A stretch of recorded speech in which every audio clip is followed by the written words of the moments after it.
Этому псу пришлось нелегко, он несколько лет провел в доме, похожем на помойку, не имея возможности выйти на улицу или просто увидеть солнечный свет.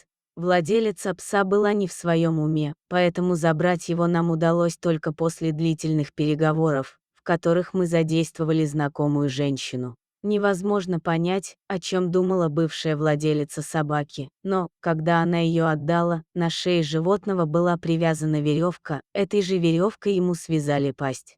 Забирать собаку ходила знакомая, а не волонтеры. Бывшая хозяйка напугала ее агрессивностью собаки, поэтому поверх веревок псу одели еще и намордник.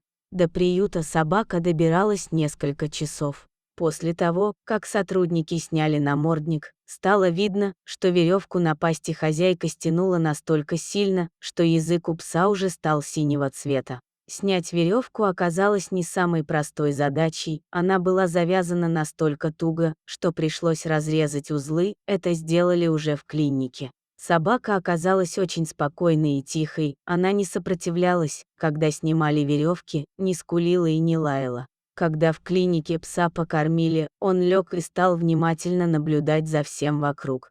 Видя, как спокойно собака ведет себя, мы совсем не ждали того, с чем столкнулись дальше, что собаку били сильно и регулярно, стало понятно во время осмотра. Пес спокойно дал осмотреть голову и даже залезть в пасть, но не позволяет прикоснуться к своему телу. Как только врачи попытались продолжить осмотр, собака начала кричать.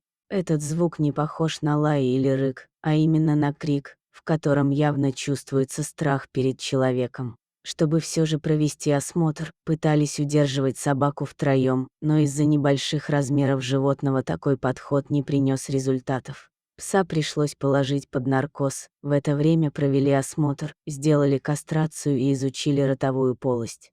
Собаки нашли передержку, ее хозяйка согласилась не только позаботиться о животном, но и приучить его ходить в туалет только на улице. Собаку назвали Тимоша, ему потребуется реабилитация и восстановление психологического состояния, хотя есть сомнения, что это удастся сделать в полной мере.